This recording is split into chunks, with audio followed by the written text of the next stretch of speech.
Hola a todos, bienvenidos a un nuevo programa de los libros en la Escuela de Televisión. Estamos con nuestro querido amigo y compañero Manuel, que tiene varios libros que en su trayectoria, él dice que no es escritor, pero ya tienes algunos materializados, digamos, hechos físicamente, aunque algunos son vía autoeditados y en vía PDF, que se puede imprimir quien quiera, pero bueno, son por vía formato electrónico, digamos, y algunos otros que hemos comentado que están en espera y otros ya casi materializados. Si te parece, empezamos por el primero y cómo surge en ti la idea esta de empezar a escribir o de compartir escribiendo, ¿no? O como tú lo quieras llamar. Bueno, pues gracias de nuevo por estar aquí, por tener la oportunidad de hablar de mis obras literarias, que son ensayos, en cierto modo, aunque me atrae la novela, en algún momento futuro sé que escribiré novela, y en estos momentos estoy centrado en escribir un cuento, en terminar de escribir un cuento personalizado. La idea surgió por el nacimiento de mi tercera sobrina, que mi hermana me ha ofrecido ser el padrino, y he sentido que como regalo para ella pues le voy a escribir un cuento. Lo voy a editar a través de una empresa, a través de internet, que le da formato en libro de papel para niños, de tipo cuento, y con fotografías de mis sobrinos. Pero una vez que la idea que me ha surgido, el sentimiento es que ese cuento que está tomando forma, una vez que se despersonalice y se pongan nombres ficticios, perfectamente puede destinarse a que cualquier niño o niña de todas las edades puedan disfrutar también de su contenido. Luego, al final, podemos hablar un poquito de esta parte actual. No, está todavía finalizándose, o sea, todavía no, o sea, la mayor parte ya está hecha. Lo presentaremos pero, también cuando lo tengas terminado. Si pero eso, este libro en principio va a ser para mi sobrina, una vez que ya se lo entregue a mis sobrinos, porque son 3. La pequeña todavía es muy pequeña para poder leerlo, porque tiene un añito, no ha cumplido un año todavía. Pero eso, una vez que ya lo transforme y le dé formato más universal, pues y lo vaya a publicar, evidentemente, pues contaré con tu programa para presentarlo. Muchas gracias de nuevo. Entonces, ¿cómo empiezas tú ¿cómo empiezo a escribir? Pues realmente la escritura es algo que siempre me ha apasionado, porque ha sido, dentro de mi personalidad reservada e introvertida, hasta no hace demasiado tiempo. Todavía sigo considerándome, en cierto modo, que soy bastante reservado, pero el manifestar las inquietudes internas a través de las reflexiones por escrito me ha permitido que fluya la comunicación hacia afuera, y tratando que en la mayoría de los casos no se quede en lo que escribo para mí, sino que llegue a los demás. Hay ciertas partes que me sirven de manera de higiene mental, por así decirlo, o terapéutico, que escribo para mí mismo, y ahí confronto mis ideas con lo que escribo, y ahí puedo dar forma y puedo incluso perfeccionar lo que voy sintiendo y escribiendo, ¿no? Pero en la mayoría de los casos lo que escribo veo que tiene utilidad no solo para mí, sino que puede tenerlo para personas que puedan leerlo y puedan resonar con lo que quiero transmitir, ¿no? Entonces, en el año 2008, precisamente, cuando se iniciaba la gran crisis mundial sistémica a todos los niveles, prioritariamente se daba a conocer por los medios de comunicación a través del colapso económico que estaba generándose, y yo inmediatamente me di cuenta que la crisis no era solo económica, era a muchos niveles. Curiosamente fue en ese año donde también en mi trabajo recibí un correo de un compañero, que el título era un poco así misterioso, ¿ficción o realidad? Entonces empieza el texto a hablar de quién maneja realmente los hilos del mundo. Me interesa muchísimo y empiezo a leer. Y además era el primer correo que mandaba. Yo sabía que detrás de ese correo iban a venir más, porque la persona que lo enviaba solía mandar correos unos relacionados con otros, y el primer correo pues me enganchó tanto que ya por internet empecé a indagar y a desarrollar un poco, a conocer el contenido. Claro, me inquietó muchísimo porque este correo lo que trataba era de sacar a la luz que realmente la economía del mundo no está bajo la influencia de los políticos, ni siquiera de los bancos, sino que hay unos poderes fácticos por encima de ellos, llamémosle a nivel de sociedades secretas, que no existen desde ahora, sino desde tiempos inmemoriales, quizá desde que el hombre es hombre, ¿no? Entonces, tanto me atrajo que buceé muchísimo sobre ese terreno y empecé a sentir mucho miedo. Empecé a sentir muchísimo miedo porque me empecé a comprender de que yo no era libre, de que realmente la humanidad no era libre y de que estábamos siendo utilizados los seres humanos y que evidentemente no podía... en ese momento, en el 2008, mi hijo tenía 4 añitos, nació en el 2004, entonces como padre realmente sentí la necesidad imperiosa de hacer algo y me puse a escribir. Te voy a interrumpir un momento, si me lo permite. Esa libertad te refiere a una libertad, digamos, material, ¿eh? Porque el tema de la libertad, eso es para hablar un programa completo, ya. Que es ser libre, ¿no? Que no somos libres, que nos creemos que somos libres, por ejemplo, te matizo, y ahora tú me corriges, libres de ir a votar y dirigir nuestro destino, digamos, exteriormente, que eso es mentira, que es un cuento que nos han contado. Me imagino que vas por ahí, no, sí, no por la libertad más profunda. Efectivamente, más... yo a nivel de las vivencias del mundo externo, me daba cuenta de que da igual que elijas comprar en determinada cadena de supermercado o tienda, que elijas votar a uno u otro partido político, que te ponga que al final todo está de alguna manera enlazado y planificado para que elijas lo que elijas, favorezcas a unos intereses únicos a nivel material. Claro. Entonces yo empecé a escribir con la idea de tratar internamente de encontrar soluciones.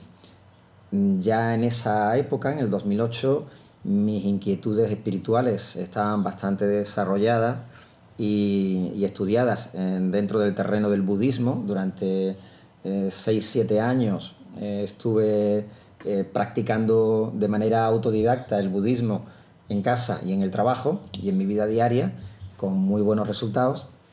Entonces, quizá con ese ímpetu de conocer y meterme por terrenos un poco oscuros que me hacían tener miedo, pero ese miedo me empujaba a escribir y buscar soluciones y respuestas a esos miedos que afloraban a través de mí.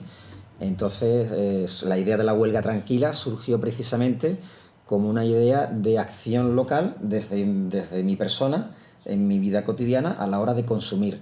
¿Y de consumir qué? Pues no solo consumir a nivel material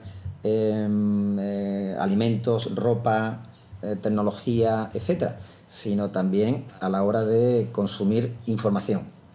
O sea, el perjuicio que una persona puede tener a la hora de consumir información puede ser mucho mayor que a la hora de consumir productos que tengan pesticidas o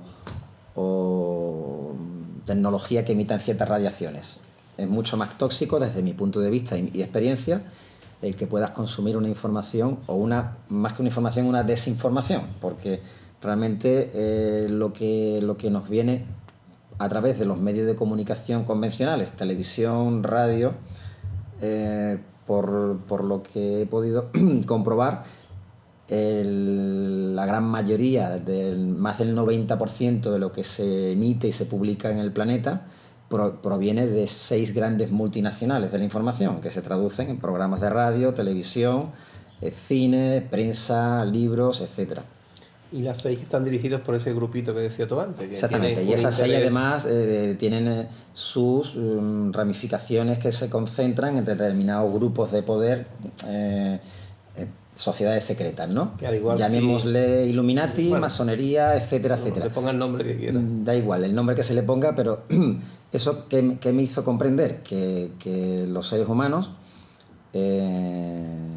necesitamos despertar a un conocimiento de que realmente tenemos un poder interno que podemos plasmar y desarrollar en nuestra vida cotidiana, y que sin rabia, sin miedo y sin ira podemos desactivarnos de alguna manera del control que pretenden ejercer en nosotros un grupo minoritario muy poderoso, pero que sin embargo no ejercen influencia sobre nosotros si tomamos las riendas de nuestra vida y si empezamos a sentirnos responsables al 100% de lo que nos pasa en nuestra vida.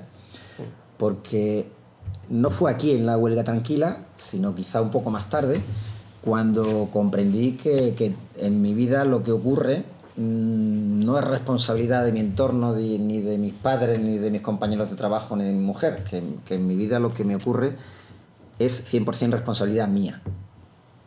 No el 99%, sino el 100%. Entonces, cuando tomo conciencia de esa responsabilidad 100%, cuando tomo conciencia de que mi mujer está cabreada o enfadada conmigo, entiendo que también es mi responsabilidad, pero si soy yo quien me enfado, evidentemente también es el 100% de responsabilidad mía. En cierto modo, toda reacción que ocurre en tu entorno en el que tú estás presente, yo asumo que es mi responsabilidad. Por tanto, sé que tengo poder de cambiar esa realidad. Ho'oponopono, puro y duro. Efectivamente. Ho'oponopono. Esa es la filosofía que me hizo comprender el poder que tenemos para co-crear nuestra vida, ¿no? O sea, crear nuestra vida, la que realmente deseamos y necesitamos vivir, en la que vamos a evolucionar, y aunque haya momentos de dolor y sufrimiento, comprender que lo hemos elegido sufrir y experimentar ese dolor porque es beneficioso para nuestra evolución, o sea, que no es por otra cosa. Entonces, la huelga tranquila, ¿qué ocurre? Tiene un mensaje a partir de una idea que es la huelga, es decir, ante el concepto de guerra silenciosa, porque dentro del contenido de este correo de este amigo se decía esta élite después de la Segunda Guerra Mundial, para que no haya una tercera guerra mundial, se reúne y pretenden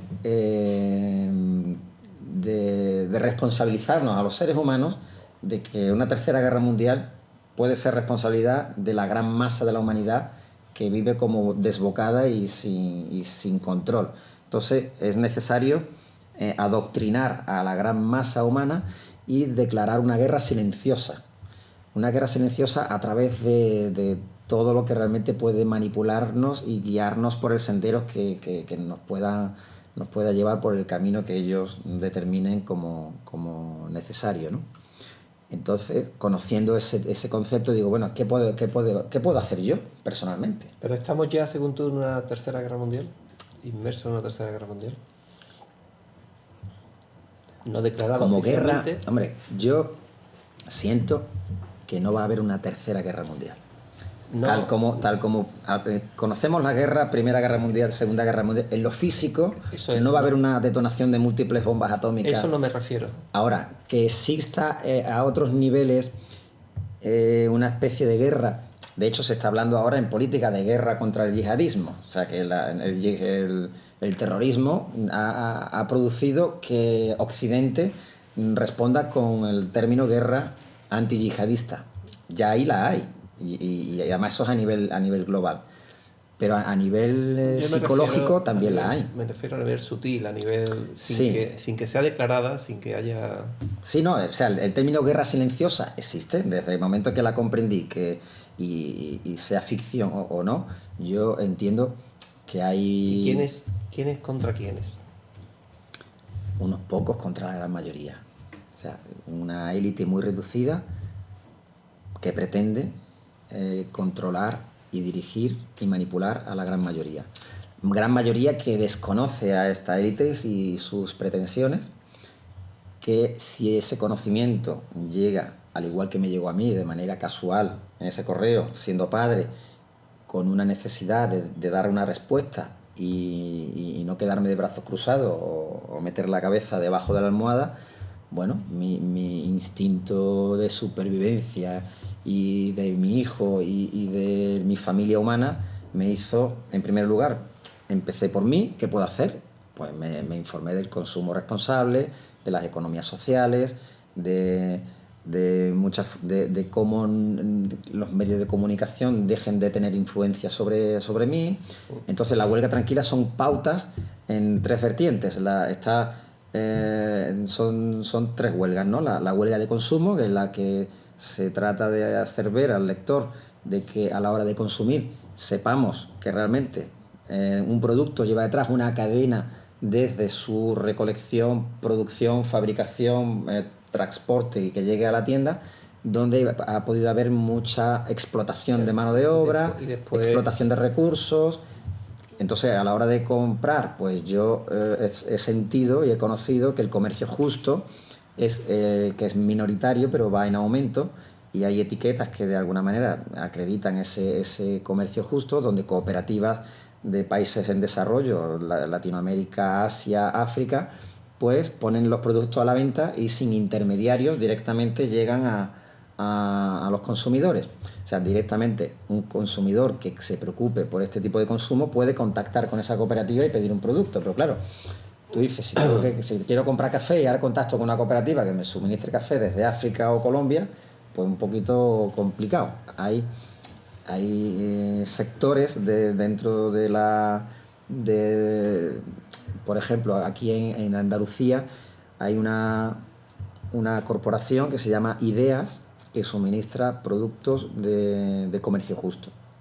Yo me puse en contacto con ellos cuando estaba escribiendo el libro y ellos, de hecho, se me surgió incluso la idea de montar una tienda, porque mi mujer tenía ganas de emprender, de tener un negocio, y les pedí información de si yo quería montar una tienda de comercio justo, si ellos me podrían suministrar todos los productos de comercio justo que ellos recaban de todas las cooperativas a nivel mundial en este sentido. Ahí la cuestión es tratar de que el producto sea ecológico, no siempre lo es, pero la mayoría de los casos es un producto ecológico de calidad, con lo cual, aunque el coste sea mayor y el salario que se le paga a las familias que trabajan es mayor, mucho mayor que el de las corporaciones multinacionales, pero como no hay intermediarios desde la cooperativa hasta el destino va de cooperativa a Ideas, y de Ideas luego a las tiendas que vendan productos de comercio justo. Pero me decía Ideas, con lo cual ahí me di cuenta de que no había ánimo de especulación, sino me decían, mira Manuel, aquí hay dos posibilidades. Si para ti es más cómodo, una vez que monte la tienda, que nosotros te proveamos de todos los productos, nosotros tenemos que cobrar un margen de beneficio para nuestro...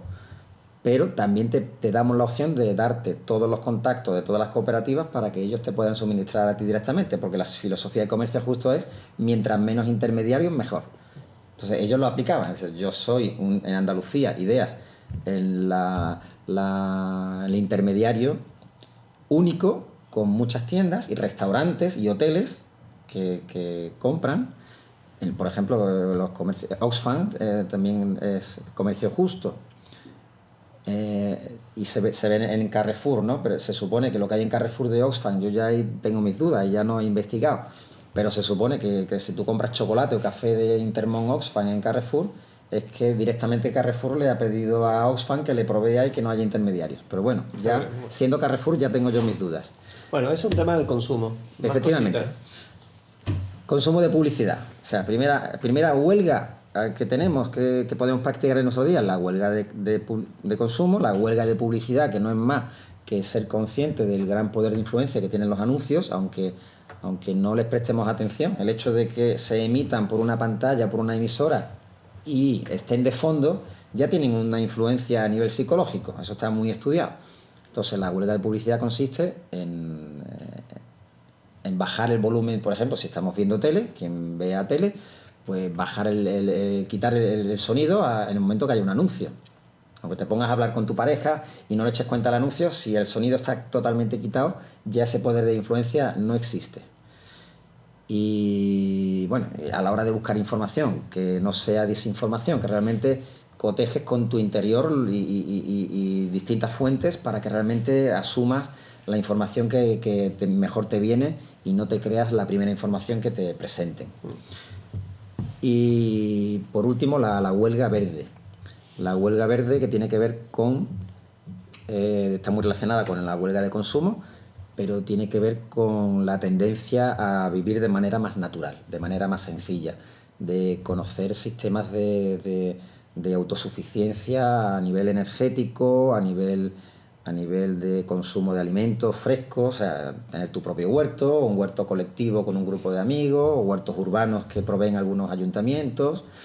La autosuficiencia energética, pues también hay por internet muchas formas de producir electricidad o generar energía de manera totalmente limpia y gratuita, con muchas dificultades, evidentemente, pero con existe. Limitaciones y con impuestos que te están poniendo cada vez más. Pero todo eso, o sea, la huelga tranquila, yo entendí que era la única herramienta, no me gusta llamar arma, porque yo creo que la guerra existe cuando la declara una parte y la otra la asume como tal y responde con la misma moneda. Y no se trata de eso, se trata de que quien declara la guerra, si no tiene a un oponente que le ofrezca de la misma manera una resistencia con miedo, pues esa guerra la tiene ganada quien primero la declara, ¿no?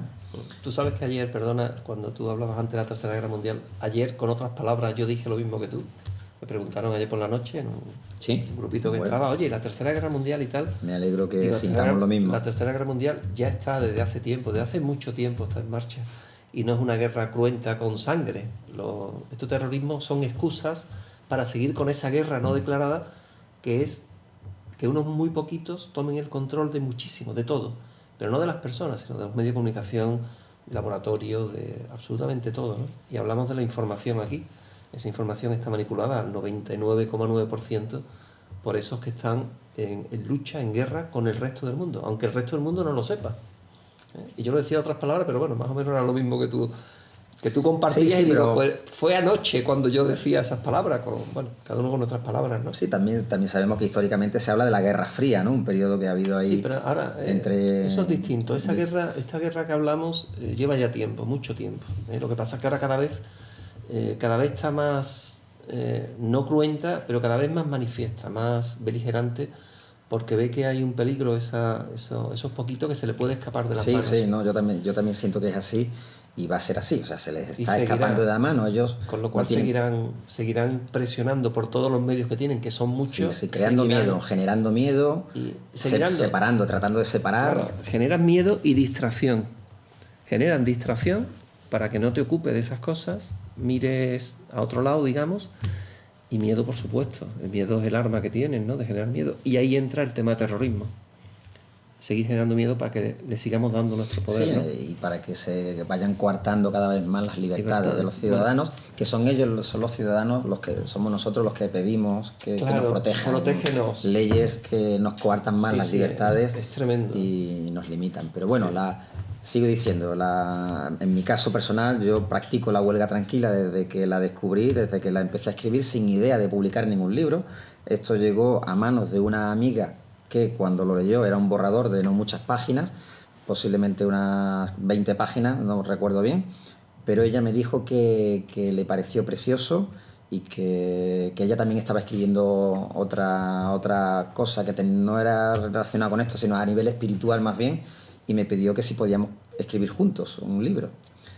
Le dije que sí, yo no era mi idea escribir ningún libro, yo lo hice para divulgarlo por internet, para hacer fotocopias, darlo a los amigos, que de hecho lo hice, o sea que me personé en distintos puntos en algunos momentos a repartir fotocopias con el tema de la huelga tranquila, porque yo sentía que podía causar cierta respuesta positiva en muchas personas, ¿no? El caso es que encontramos a un editor, a Pepe Navajas, de la editorial Itusi Siglo XXI. Empezamos a hacer los trámites con él, yo era mi primer libro, no tenía ni idea del mundo editorial en qué consistía, nos habló Emilio a mí por un lado de mi parte y a Mila de la otra parte, ella estuvo presente. Mila es la amiga que en aquel momento me propuso escribir el libro y gracias a ella este libro salió a la luz. Pero fue Pepe Navajas quien, analizando mi parte y analizando la de Mila, él veía que no encajaba, que no ya puso limitaciones ahí Yo, en cierto modo, no sabía cómo responder a esta cuestión y Mila pues no le sentó bien. Yo más tarde me di cuenta que quizá no hubiera sido el momento de continuar en este camino solo, pero me animó Pepe Navaja a que continuara escribiendo algo más, porque era muy reducido. Entonces le añadí una segunda y tercera parte al libro. La segunda parte tiene que ver con la meditación, o sea, no solamente basarnos en hacer hacia afuera, ¿no? En la huelga tranquila es una forma de responder dentro de nuestra vivencia cotidiana, pero tiene que solaparse con un trabajo interno. Y el trabajo interno para desarrollar con más fuerza la huelga tranquila es la meditación. Entonces, desde mi experiencia de la meditación, de manera sencilla, para quien se quiera iniciar en la meditación y entender en qué consiste, pues también lo plasmé en la segunda parte. Y la tercera parte de la huelga tranquila no son más que distintos artículos, por así decirlo, mucha información que fui recabando y que fui sintetizando para dar a conocer pues de todo un poco, ¿no? Desde esta élite global que declara la guerra silenciosa a toda la humanidad a partir de la Segunda Guerra Mundial y con qué objetivos, pero también escribo sobre el Maestro Jesús y su vivencia, su mensaje de hace 2000 años, como hoy día tiene total vigencia de seguir poniéndose en práctica y teniendo muy presente su presencia hoy, aunque nos dio su mensaje hace 2000 años. En fin, mensajes tanto terrenales como espirituales que terminan de desarrollar mi primer libro, ¿no? Y que en el proceso, donde ya Mila queda fuera, yo con mucho agradecimiento y pena al mismo tiempo, pues le pido que en la presentación del libro esté presente. Y Emilio Carrillo también aparece en este proceso. O sea, yo no conocía a Emilio y fue Pepe Navajas quien me invitó a que fuese un día a una presentación de un libro donde Emilio pues presentaba, no era un libro de él, sino presentaba el libro de un historiador.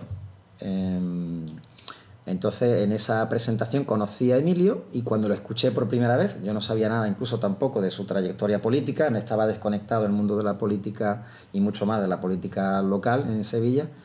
Entonces, cuando supe que había sido vicealcalde, que abandonó la política y que se dedicaba a temas concienciales dentro del llamado Círculo Sierpes, que también lo conocí en aquel momento, me habló Pepe Navaja, que él estaba muy involucrado entonces. Entonces me llegó tanto el mensaje de Emilio para un libro de historia solamente, no habló nada de cuestiones, pero era la forma de transmitir de Emilio la que me llenó tanto que entendí que mi libro necesitaba un prólogo. Y ese prólogo, aunque en principio lo quería hacer yo, pero sentí fue como una especie de vuelco de corazón que me decía, Emilio tiene que ser quien te escriba el prólogo y quien esté contigo para presentar el libro, ¿no? Entonces hablé con Pepe Navaja de qué posibilidades tenía yo de contactar con Emilio para que yo le pudiera solicitar y si podría tener posibilidades de que me escribiera el prólogo, además de presentar el libro. Me dice, Manolo, pues yo te doy el contacto del correo electrónico y tú le preguntas y ya está. Entonces dio la casualidad de que ya Pepe me dice, mira, Emilio va a publicar un libro dentro de 2 o 3 semanas. Un libro sobre los templarios. Era un libro también de Itusi, siglo XXI. Creo que no sé si es el único que ha publicado Emilio con Itusi. El caso es que aproveché esa ocasión para escribirle y decirle a Emilio que yo iba a estar presente en la presentación de su libro, allí en el Círculo Mercantil, y que personalmente, además de mandarle por correo la petición, personalmente para que me pusiera cara, se lo iba a decir personalmente. Bueno, entonces, ahí te hace la presentación y aquí presentas está, el libro. Efectivamente. No, me he parado un poquito porque para mí Emilio, en mi trayectoria literaria, ha tenido mucho que ver. Que se ve en las siguientes producciones. Hay grandes miedos en estos momentos que me impiden hacer solo. Yo creo esa necesidad de estar con Mila para llevar a cabo y que me quedo solo, me hace encontrar en Emilio el pilar, el baluarte que me da la fuerza para poder publicar este primer libro. Libro que evidentemente es muy poco en relación a toda la necesidad de comunicar que tengo, que una vez que se publica en septiembre del 2010, inmediatamente le solicito a Emilio, le pido, ya con la confianza de saber que él muy generosamente pues me dijo que sí inmediatamente a mi propuesta, le digo que quiero hacer una segunda parte de La Huelga Tranquila, que no tengo el título todavía, pero que lo que yo quiero transmitir necesita completarse con aspectos de economía. Sabiendo que Emilio era economista, le digo un poco por encima cuál es mi inquietud, que pretendo con mi segundo libro, sin saber el título todavía, y Emilio pues me plantea de que él realmente está en un proceso en el que está desapegándose de este tipo de cuestiones y que sobre economía precisamente ya ha escrito mucho y que de todas maneras se lo iba a pensar.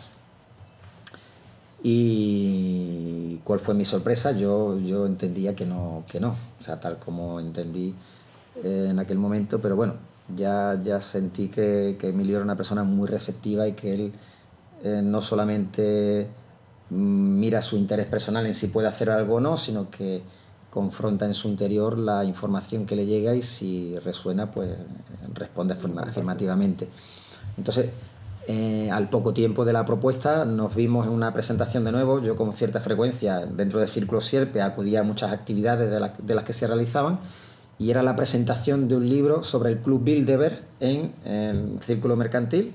Una chica sevillana, no me acuerdo el nombre, que bueno, era Emilio Carrillo también quien presentaba ese libro, pero prácticamente todos los libros que se presentaban en el Círculo Mercantil era Emilio quien estaba, y fue precisamente ahí donde Emilio me dijo que sí, que contara con él para escribir la segunda parte o el segundo libro que conforma la obra Glocalismo, porque Glocalismo son 2 libros.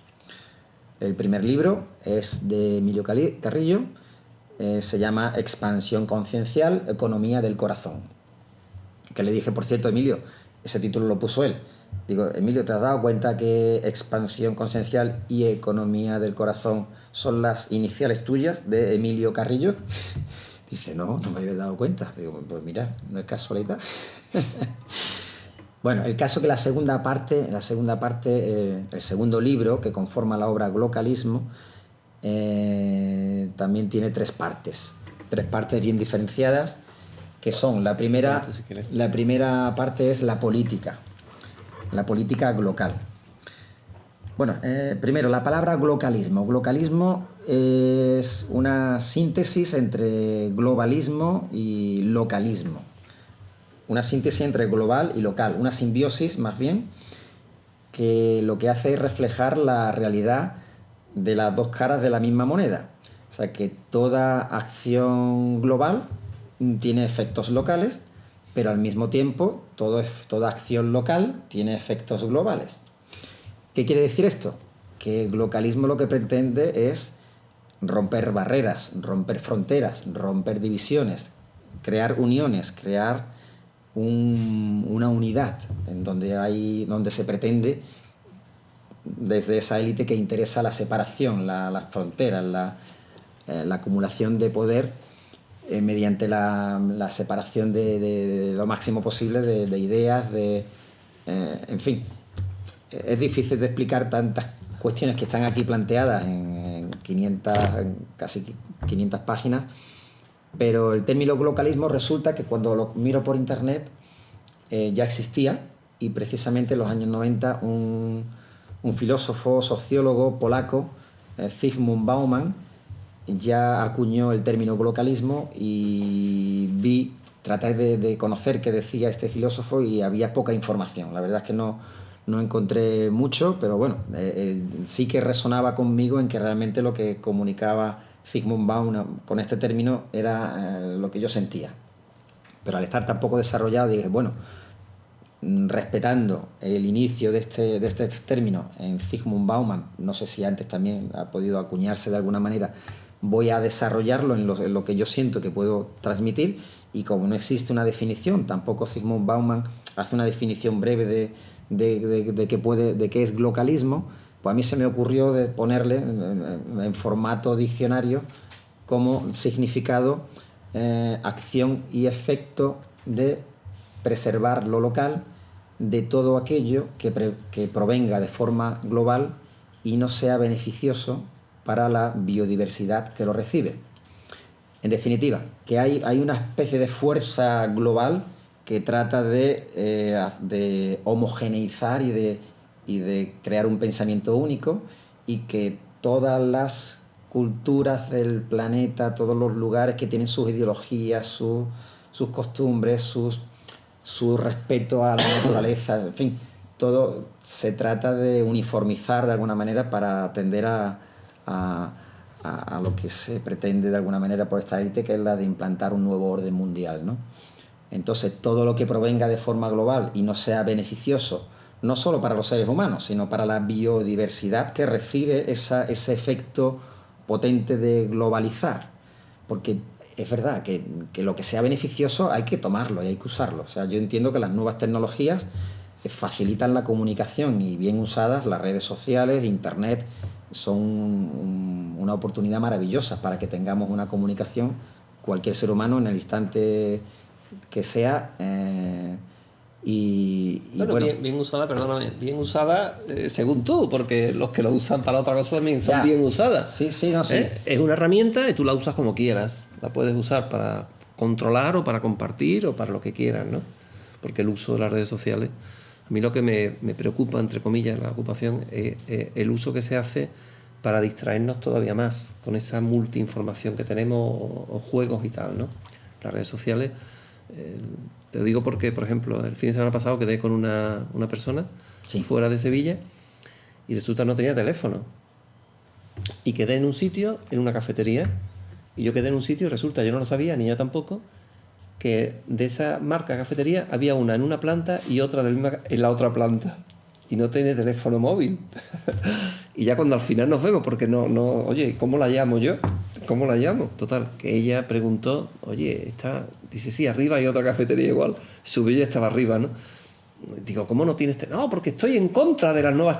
Digo, ¿cómo se puede estar en contra de las nuevas tecnologías si en un momento dado te arregla un problema, ¿no? Claro. Y esto ha sido este sábado pasado, ¿no? Digo, claro, las tecnologías son buenas o malas, como todo. ¿Qué uso le das, no? Bueno, perdona, porque el tema del localismo es muy interesante. Sí, y por eso el término localismo, aunque esa breve definición sentí que era correcta, para mí, a la hora de que lo desarrolle cualquier persona, le puede dar otro significado y puede significar lo mismo, ¿no? Pero realmente el localismo, en esencia, es un nuevo sistema de relaciones humanas, un cambio de paradigma que no compite con el capitalismo, sino que de alguna manera se desarrolla con él y fuera de él. Por lo tanto, no es un sistema ni complementario ni alternativo. Es yo pienso que algo que de forma natural va a ir cada vez desarrollándose más. O sea, no es que a través de lo que yo haya podido escribir aquí o Zygmunt Bauman sea la base para que la tomen muchas personas y de manera ideológica se imponga, ¿no? Como los inicios del comunismo o determinadas ideologías que han sido prefabricadas para luego lanzarse e imponerse a la sociedad como el mejor modelo de relaciones humanas. Entonces el localismo lo que contempla aquí es un nuevo sistema desde todos los niveles, desde la política local, es la primera parte del segundo libro, que es desde la economía, desde la sociología, o sea, la forma de relacionarnos, en fin, también desde la educación, desde de la salud, o sea, el empoderamiento de los seres humanos a nivel de tomar conciencia de que la salud, todos los componentes que necesitamos a nivel físico-químico dependen de nuestros pensamientos y emociones para que actúen y nos sanen. O sea, que el mejor laboratorio farmacéutico está dentro de cada uno de nosotros. y que realmente los terapeutas que puedan ayudarte a entenderlo son los que te van a ayudar a sanar. En lugar de darte píldoras y pastillas, te van a dar herramientas para que tú pongas dentro en proceso los mecanismos para que salgan las endorfinas las sustancias necesarias para que vuelva el equilibrio al interior. En fin, tiene muchos aspectos que, aunque aquí no se toca mucho la espiritualidad, en la parte que me corresponde a mí, en la parte de Emilio Carrillo, sí hay mucha profundidad a nivel de espiritualidad y de expansión consciencial. Del mismo modo, la parte es más pragmática, la parte en la que desarrollo cómo puede ser la nueva política. Si quieres podemos hablar un poco sobre porque es un terreno que me apasiona, la política, y la política local en concreto. Es verdad que hay un tercer libro, que lo voy a mostrar antes que nada porque, para terminar de hablar de política, quiero decir que este libro, Inmortalidad y Eternidad, las dos caras de la misma moneda, lo escribí en el año 2012, aunque lo publiqué en el 2013, y sobre esto quizá podamos hablar en otro momento, porque me estoy dando cuenta que aquí hay un contenido muy, muy trascendente, que merece no hablar de pasada, sino de un tiempo de profundidad. más reposado. Sí. Y quizá hoy decir que huelga tranquila y localismo, con esto se cierra un círculo de praxis a nivel personal, que a quien le llegue y le pueda interesar. Bueno, están disponibles los tres a través de internet, simplemente introduciendo mi nombre, Manuel López Arrabal, pues aparecen los tres libros, que son libros abiertos, no tienen copyright y se pueden leer y descargar gratuitamente.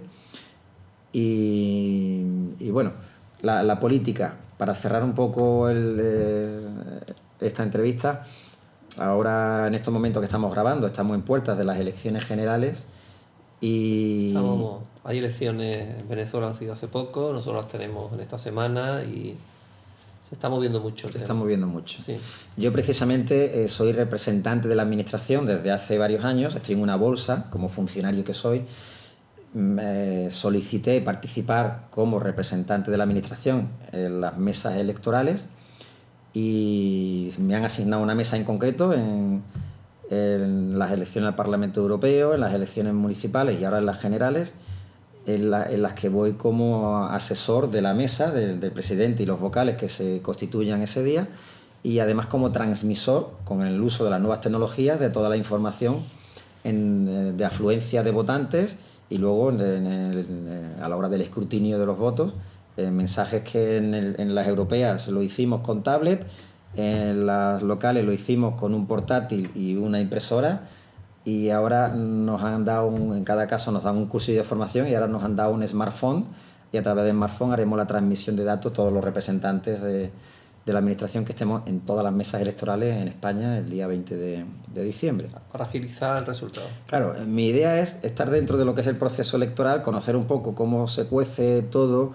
actualmente, pero yo aquí en Glocalismo... Voy a hacer una pregunta antes de seguir, perdona. Sí. ¿Tú votas?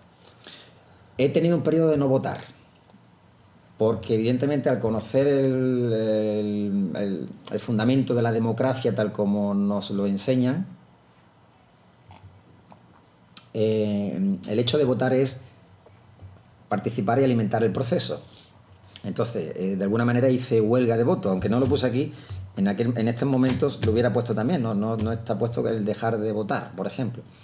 Pero que sí, durante mucho tiempo he sentido que votar no era la respuesta. La respuesta es trabajar en cooperativas, en comunidades autosuficientes. Es otra línea que me apasiona porque conozco los portales, precisamente, la ecoaldea que ya he ido... Pero te pregunto ahora, ¿ahora votas? Ahora voy a votar. ¿Ahora vas a votar? Voy a votar. Y te voy a explicar... ¿Qué te hace cambiar de opinión? Las personas. ¿Por qué? Porque resulta que en el grupo de candidatos a la presidencia del gobierno que hay en estos momentos, creo que son 9, tampoco he prestado mucha atención a todo el proceso, no comparto el sistema electoral, o sea, las leyes que fundamentan el sistema democrático electoral, pero sin embargo creo en las personas. ¿Qué ocurre? Que dentro de las personas, de los 9 candidatos, hay uno en especial que confío en él. O sea, que veo que es alguien que no busca, o al menos tiene algunos de los perfiles que pueden coincidir con lo que en glocalismo se pretende al configurar una unión política, porque en glocalismo no se habla de partidos, sino de uniones políticas. Y en una unión política tiene que haber personas con gran vocación de servicio al pueblo, que a la hora de explicar su programa no pretenda convencer, sino más bien transmitir algo que se va a realizar, pero sin oponerse contundentemente de manera continua y sacar los trapos sucios del contrario, porque para mí el ideal de político sería, hoy día no existe, ¿vale? Pero quien más se acerca para mí en estos momentos, no es cuestión de que vaya a hacer propaganda, pero sí que siento, y como me has preguntado, te lo voy a responder. Yo voy a votar a Alberto Garzón. No voto a Izquierda Unida, sino que voy a votar por Alberto Garzón, porque no conozco al grupo de personas que están detrás de... Me preguntó si vas a votar, no a quién. No, pero tú lo dices porque quieres. Claro, lo digo porque de alguna manera necesito decirlo. O sea, necesito decirlo. Sí, perfecto, tú di lo que tú ¿Y quieras. por qué lo digo? Porque a Alberto Garzón lo conozco, no personalmente. Ya me gustaría conocerlo personalmente, regalarle el libro Glocalismo y que pudiéramos hablar sobre esto, ¿no? Igual que me gustaría algún día también hablar sobre esto con Juan Torres López.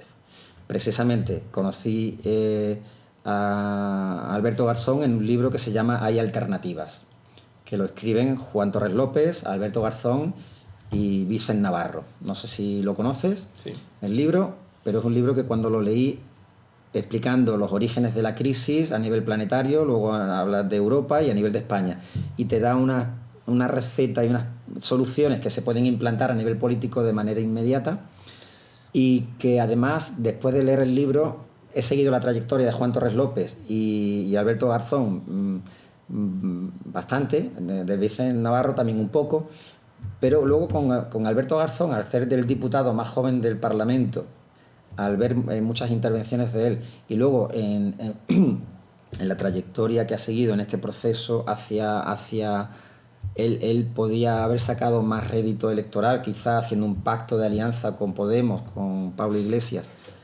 No lo ha hecho. Y su mensaje a mí me transmite la persona. Entonces no voy a votar a un partido, voy a votar a una persona que lidera un nuevo equipo. O sea, la Izquierda Unida de ahora entiendo que no será la misma, con un líder distinto al que tenía antes, sin desmerecer ni mucho menos a quien estuviera antes, porque no conozco. Entonces yo entiendo que la política tiene que ser que cada vez conozcamos más a las personas, y una vez que las conocemos nos tenemos que preocupar. Yo evidentemente, si quisiera... he escuchado a los demás candidatos, o sea, para yo decir lo que estoy diciendo, he visto programas de La Sexta Noche, he empleado tiempo, sí, algo que era impensable en mí, y yo mismo me he dicho, ¿por qué estoy sorprendiendo? ¿Por qué estoy haciendo esto? Porque estoy concibiendo en estos momentos que la implicación energética que yo dé si yo me despreocupo totalmente de lo que ocurre a nivel de política y economía y educación, no voy a influenciar en nada, en absoluto, en que mejore la economía, la educación o la política. Si me dedico solamente a cultivar en un huerto, a hacer economía, monedas sociales, eso va a influir positivamente en la creación de una nueva realidad que se opone a la que prevalece, ¿no? Pero si al mismo tiempo que cultivo un huerto y que estoy en un banco del tiempo y estoy en una moneda social, al mismo tiempo me preocupo de conocer la economía, de cómo poder interactuar con ella positivamente. En educación voy a la escuela de mi hijo y también procuro de que allí se tengan más en cuenta las altas capacidades, por ejemplo, como una necesidad específica que hay que introducirle y darle su... En fin, y en el aspecto de la política, yo de verdad a quien quiero conocer más, y de hecho también tengo cierto contacto, es en la política local, porque el localismo lo que pretende es o la política local, mejor dicho, lo que se pretende es la descentralización de los grandes poderes, de los macro poderes de Estados-naciones, tipo Europa como unión de naciones-estado, o asociación de uniones-estado, por así decirlo, que conforma el conglomerado de la Unión Europea, donde prevalece un poder cada vez mayor, y Estados Unidos una federación de estados. Pero yo entiendo que el empoderamiento de los ciudadanos va a ocurrir conforme se descentralicen esos poderes y aunque tengan su influencia, pero que sean las naciones que también se descentralicen más en las aquí en España, en las comunidades autónomas, y las comunidades autónomas desciendan ese poder hacia los ayuntamientos, y que realmente los ciudadanos podamos y nos motivemos a participar en la política, que no entiendo, la política realmente entiendo que es un concepto necesario de recuperar, como la ética del pueblo, y que tal como Aristóteles lo definió en su momento, que la política debe tener una base y un techo ético, o sea, debe de moverse dentro de la ética. Yo ahí le añadiría, también como una revelación interna, que la base ética de la política debe estar también con un techo espiritual. O sea, no debe desproveerse al ser humano de su capacidad de trascendencia, y a la hora de tomar decisiones para una comunidad, no solo sea para el bien común del momento material, sino que sea para la trascendencia hacia la posteridad, ¿no? Yo me conformaría con lo primero y al otro ya vendrá. Claro, pero bueno, hablo un poco de revelaciones a nivel Sí. ya de eternidad. No va en contra un poco de lo que estás diciendo, el hecho de centralizar toda la política, cuando se tiende a lo contrario, se tiende, tú lo dijiste antes, a un poder único, ¿no? Claro. A un poder único. La pretensión. Y tú hablas aquí de descentralizar los poderes, de llevar el poder a la persona, que libremente se reúna dentro de su comunidad más cercana, y ahí decidan qué hacer. Haya un representante de esa comunidad que vaya con otro representante de otra comunidad, Sí, y sí. que comúnmente se convenzan de que lo que es bien para una comunidad es bien para la otra, y vayan a otras comunidades. Ese es el sistema que tú propones en el libro Localismo. Eso va en contra del gran orden mundial que nos tratan de imponer a través de la política. Por eso digo, no hay una pequeña contradicción en lo que dice, ¿no? Yo voy a votar porque hay una persona, y tú dices, porque lo que han escrito Juan y Garzón, lo que han escrito se puede hacer. ¿Tú crees que de verdad se puede hacer? ¿O es claro? No van a dejar que se haga. Claro. No van a dejar. Igualmente, yo estoy convencido por el sistema que he podido ver de cómo estas elecciones generales a nivel mediático no se invitan por las grandes cadenas a todos. O sea, Alberto Garzón no ha tenido la oportunidad de estar en los debates más importantes con los principales. Todos tienen las mismas oportunidades. Luego habrá que ver realmente si las encuestas de población que se hacen ponen realmente la realidad o ponen lo que interesa, porque es la influencia de los ciudadanos al ver que las posibilidades de gobernar están en solamente 4 partidos. Ya queda excluido Izquierda Unida, por ejemplo, o Unidad Popular, que se llama ahora, y eso es todo manipulación. O sea, yo entiendo que es manipulación, pero como te digo, la persona me interesa. Yo sé que si algún día tengo la oportunidad, y de hecho busco oportunidades para tener contacto con líderes políticos a nivel local. De hecho, con el alcalde de Mairena del Aljarafe ya él estuvo presente en la presentación del libro de la huelga tranquila, porque lo invité, y me consta que se lo leyó entero el libro porque estuvimos hablando sobre él. Y recientemente también he estado para solicitar en la alcaldía del Ayuntamiento de Mairena, fui para solicitarle la posibilidad de que la sede permanente de la asociación de la que he sido vicepresidente, la Asociación de Padres con Hijos de Altas Capacidades de Sevilla, pues pueda tener una sede. Pues también tuve la oportunidad, aparte de hacer la petición, de regalarle el libro Localismo, decirle que era la continuación del primer libro, que se lo leyera si le apetecía, pero que se lo regalé, se lo dediqué, y que en cualquier momento podríamos hablar para ver que me diera sus impresiones, ¿no? Igualmente también estoy teniendo intención de tener una entrevista con el alcalde de Sevilla, con Juan Espadas, por el mismo motivo, porque la sede de la asociación que tiene ámbito provincial, pues Mairena es un buen sitio por lo bien conectada que está con el metro, pero Sevilla es otra opción. Entonces, tengo intención de cada vez que pueda contactar con algún político de cierta influencia o con cualquiera, me da igual, pues poder hablar de este término y cotejar a ver de qué manera esto puede entrar dentro de un programa político futuro. Me alegra tu optimismo. Sí, yo es que lo siento así. Me alegra muchísimo. A lo mejor lo que digo es una utopía que cualquiera que me escuche dirá, bueno, Manuel vive en las nubes Yo te comento una cosa que tuve hace 10 años, 12 años. Coincidía con un presidente de la Junta de Andalucía, que no era amigo, pero coincidíamos en un sitio, ¿no? Coincidíamos todos los días. Y entonces, en unas elecciones, donde tú sabes que el Ministerio de Defensa, antes era el Ministerio de la Guerra, ¿no? Ministerio de la Guerra, Ministerio de Defensa, y yo coincidiendo en ese tema le comenté un día, y digo, ¿por qué no? Además, un partido que gobernaba a nivel... bueno, la Junta de Andalucía siempre sabemos qué color es, ¿no? El PSOE, ¿no? Y yo le decía, ¿por qué en vez de un Ministerio de Defensa no pasáis ya y dais el paso al Ministerio de la Paz? Digo, pero no un ministerio, un superministerio, a nivel de primera vicepresidencia. Digo, ¿tú te imaginas? Yo le hablo de tú a todo el mundo, al portero y al jardinero o al presidente del gobierno. Que todos somos iguales. Le digo, ¿tú te imaginas un Ministerio de Obras Públicas donde por encima tenga una vicepresidencia de la paz? Y que la gente se hable con respeto, con paz. ¿Tú te imaginas un ministerio de educación donde lo que prime sea la paz? Un ministerio de salud. Total, el hombre dice, este se ha vuelto loco, este no sabe de qué está hablando. Digo, pues si vosotros no lo hacéis, alguien lo hará. Esto hace, no sé, 10, 12 años. Digo, ¿alguien lo hará? Digo, en un momento que deis un paso adelante al PSOE, ¿no? Que deis un paso adelante y seáis valientes y vayáis de la guerra al Ministerio de Defensa y al Ministerio de la Paz. Pero claro, cuando te ponen como ministro de Defensa a una persona que viene de la industria de las armas, de producir armas, te lo ponen como Ministerio de Defensa, ese hombre que está ahí defendiéndolo de la defensa, ¿qué hace? El negocio se viene abajo, ¿no? Entonces, es que la palabra tiene mucho poder, como tú dices. Claro. La palabra paz, Ministerio de la Paz, como siguiente paso evolutivo de... Ministerio a nivel de vicepresidencia, Digo, lo segundo de estar de presidente, organigrama del gobierno, presidente, vicepresidente, pero la paz. Ahí está, vicepresidencia de la paz. Y todo lo demás está influido por la paz. Cualquier cosa, pero esto nos va a traer paz. Sí, vamos para adelante. Si no, descartado. Fíjate el poder que eso tendría, ¿no? Y claro, yo lo miraba y decía, o sea, por su expresión, digo, se le ha ido. Pero yo, lo que pasa es que ese camino de la política, yo ahora mismo no lo veo como factible de que se llegue ahí.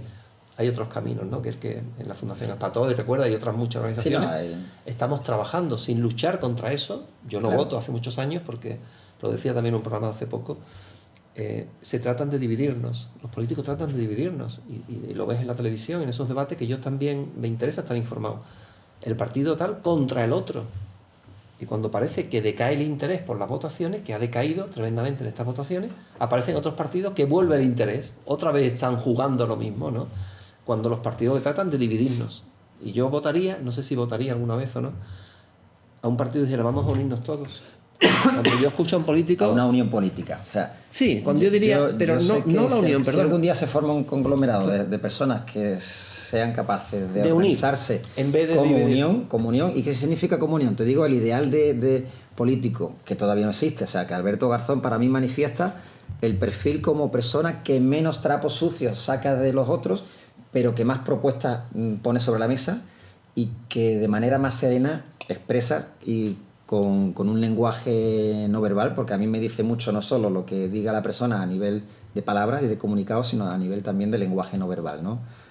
Entonces, ya te digo, el ideal de un grupo de un político, unión política, que partido político, ya la palabra partido significa división, claro, de entrada. Entonces, una unión política lo que va a hacer es no confrontar con los demás partidos, sino cooperar con todos los partidos en los puntos mínimos en común. Imaginemos que en un debate a 4, como ya ha habido en televisión, los 4 candidatos, uno de ellos pertenece a una unión política. Ese candidato no va a gastar su tiempo en sacar los trapos sucios de los otros 3. Va simplemente a decir en qué coincide con cada uno. Estoy de acuerdo con lo que tú dices, también estoy de acuerdo con esto, podemos quedar y cuando uno de nosotros sea presidente, si yo no lo soy, voy a cooperar con vosotros en esto y me comprometo a hacerlo. Y ahora, en lo que no coincida porque no estás de acuerdo, yo no rebatiría nada. Yo simplemente diría, bueno, ahora aprovecho para decir lo que yo haría. O sea, me centro energéticamente en qué coincido con vosotros y en lo que no coincida me callo, ignoro y avanzo en exponer mi programa político. Que luego cometo errores, que luego resulta que no soy capaz de realizar ciertas cuestiones, pues en un ejercicio de autocrítica, como partido, como responsable, diría, me he equivocado en estas acciones. Te voy a hacer una pregunta, y me sirve de perdona, experiencia. estoy totalmente de acuerdo contigo, pero te voy a hacer una pregunta. Dime. ¿Tú qué tiempo crees que duraría esa persona si realmente tuviera capacidad o potencial para salir? ¿Qué tiempo duraría? ¿Segundos? ¿En tener algún poder? ¿Tú crees? O sea, estoy de acuerdo contigo en todo lo que digo. No, sí, tal como está el sistema, es una utopía. O sea, te estoy diciendo un ideal, un supuesto de qué ocurriría si permitieran estar... Te lo digo porque es que conozco a una persona así. Sí, pero por el camino que está, por la forma en que está estructurado esto, no lo van a dejar que haga nada. Si tiene algún potencial, o sea, lo dejan a Garzón. Yo no sigo la política, ¿eh? O sea, lo sigo por encima para estar informado, pero no entro, no quiero que esa energía me toque. No, o sea, yo lo respeto, pero no entro. Pero lo que tú has dicho lo comparto totalmente. Además lo digo, la política, partido, dividir, unión. Tú dices, perfecto, yo ahí no sé si entraría o no, pero digo, ¿hasta qué punto? Y la pregunta es esa. Entonces, ¿cómo damos? Duraría un suspiro. Claro. Pero te comento, esta base también se refuerza en mi experiencia personal con la amistad que tengo con Robinson Devia, un colombiano que estuvo aquí en el año 2012, que conocí su trayectoria a través de internet primero, que estuvo en el Congreso de Ciencia y Espíritu en Barcelona en el año 2010, después de que lo expulsaran de la política de una manera tremenda, porque es La Voz de la Conciencia, un grupo que nació en Colombia hace 13, 14 años, según me dijo Robinson, de más de 50 ciudades colombianas, consiguieron organizarse más de 1.500 voluntarios que se propusieron, además de la actividad social y ambiental que ellos hacían, se propusieron llegar a la Casa Rosada, a la presidencia del gobierno de Colombia, y sin presupuesto, pues yo vi un vídeo que Robinson sacaba del bolsillo, decía, yo tengo tanto dinerito, si cada uno pone algo, podemos financiar una campaña, y además lo importante es que todos vayamos a recoger firmas, porque necesitamos 400.000 firmas para presentar una candidatura a la presidencia del gobierno de Colombia, eran las normas de aquel entonces. Eso lo han endurecido y creo que eso ya no existe esa posibilidad. Pues durante 3 meses, 1.500 voluntarios consiguieron recopilar más de 1 millón de firmas. Y se veían un montón de compañeros de Robinson con camisetas de La Voz de la Conciencia, con cajas llenas de papeles, una hilera en la casa, en la institución correspondiente colombiana, y estaban los medios de comunicación allí preguntando que quién era el candidato para ese nuevo partido que se había formado con ese nombre tan misterioso de La Voz de la Conciencia.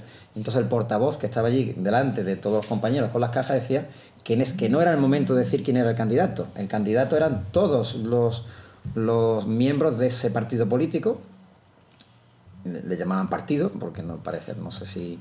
Pero luego Robinson conectó conmigo en el momento que yo entendí que era el mensaje que yo estaba transmitiendo aquí en relación a una nueva forma de hacer política. Le mandé por correo electrónico, no a él, sino al movimiento, la huelga tranquila, el localismo estaba todavía realizándose, y quien me respondió me dijo que le había pasado la información a Robinson Devia y que le estaba gustando mucho y que quería entrevistarse conmigo por Skype. Ahí iniciamos una relación de entrevistas por Skype hablando sobre la huelga tranquila y el localismo.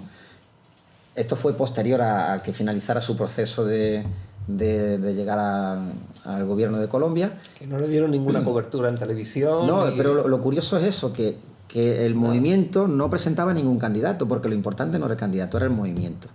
Cuando ya se presentó el candidato, tuvo la opción de estar presente en distintos debates. Y yo que vi alguno de ellos, el lenguaje que utilizaba Robinson era totalmente distinto al resto. Era un lenguaje más fresco, más natural.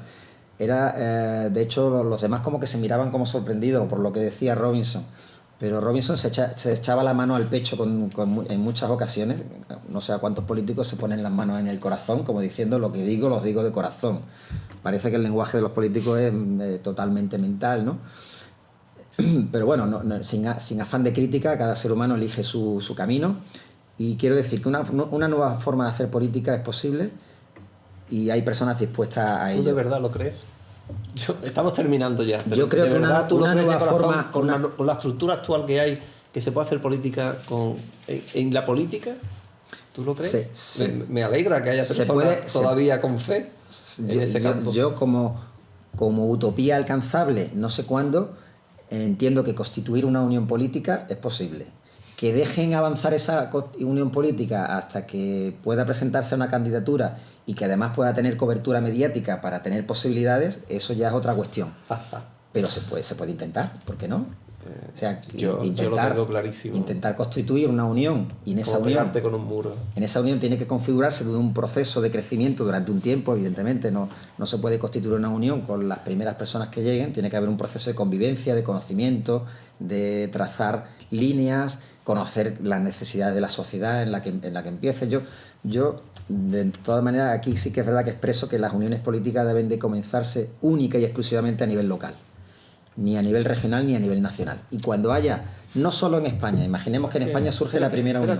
Perdóname, más que a nivel local, más a nivel individual. Claro. Y después llegará al local. Lo más local que existe es individual. Eso es lo que han dicho local, pero se puede entender local como un pueblo. La política es individual. Pero muchos que de alguna manera sientan, como en estos momentos siento en relación a esto que estamos hablando, si hay personas que resuenan y se unen y sienten lo mismo y no hay conflictos, no hay chirridos en ese tipo de... A lo mejor si yo hago una propuesta y otra persona, un compañero hace otra y otro hace otra distinta, vamos a ver en común los tres que hay. Venga, lo que no sea común, eso vamos... requiere mucho tiempo, por eso digo, que ya nosotros casi no tenemos. Claro, pero eso es un proceso que se puede iniciar, que es lento y que cuando se pueda llevar a cabo, aunque sea un grupo minoritario en principio, si ese grupo minoritario está muy unido y encuentra el refuerzo mediático, un Recuerda TV que le pueda dar cobertura, cualquier otro medio que le pueda dar cobertura, seguro que puede avanzar. Y si a nivel local presenta una candidatura en el Ayuntamiento de Sevilla y consigue varios concejales, bueno, ya es un inicio.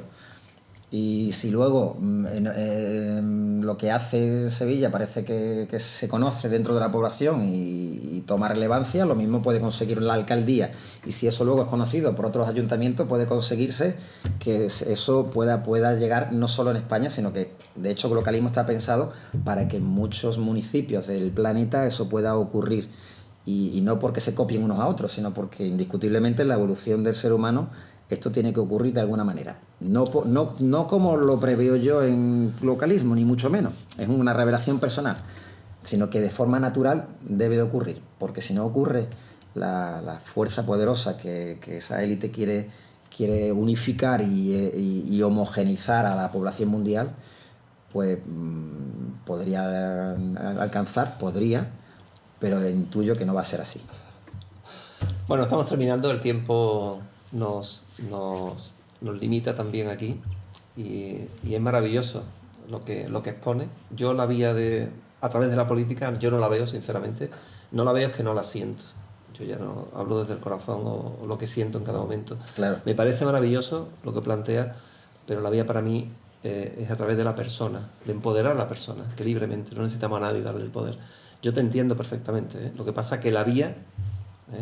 ¿Tú te acuerdas? Esta es una vía de transición, para Manuel, llegar a lo que tú dices es el destino final. ¿Tú te acuerdas? Esta es la transición para llegar a eso. ¿Tú te acuerdas hace unos años que tuvimos un café y me dijiste tú alguna cosita respecto a esto? Sí, ahí en el gimnasio, ¿no? ¿En la cafetería? Te busqué, te hablé sobre ello y oye, ¿qué te parece? Y tú me dijiste, vamos a optar un partido político y tal, que una no sé unión qué, política, una unión te política, hablé de la unión, sí. Una unión política y tal. Y me diste tu opinión. Claro, pues lo mismo siento ahora. Y la respeté totalmente. Pero lo mismo siento ahora.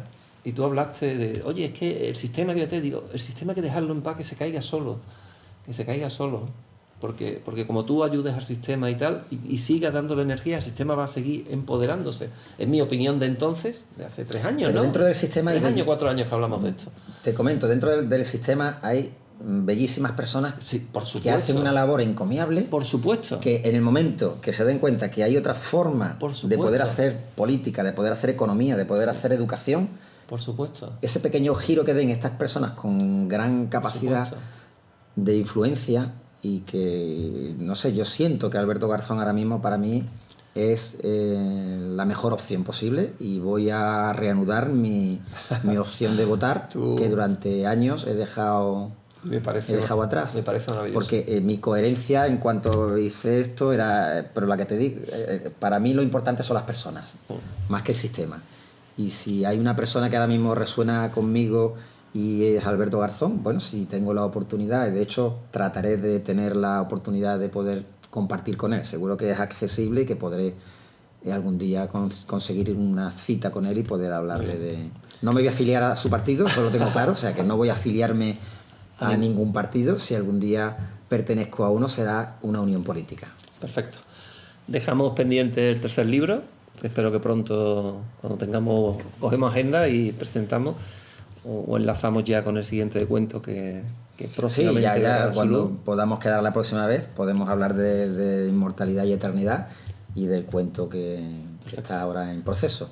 Me queda agradecerte de corazón tu asistencia, tu compartir y ojalá porque comparto básicamente la base de tus libros, las comparto al 100%.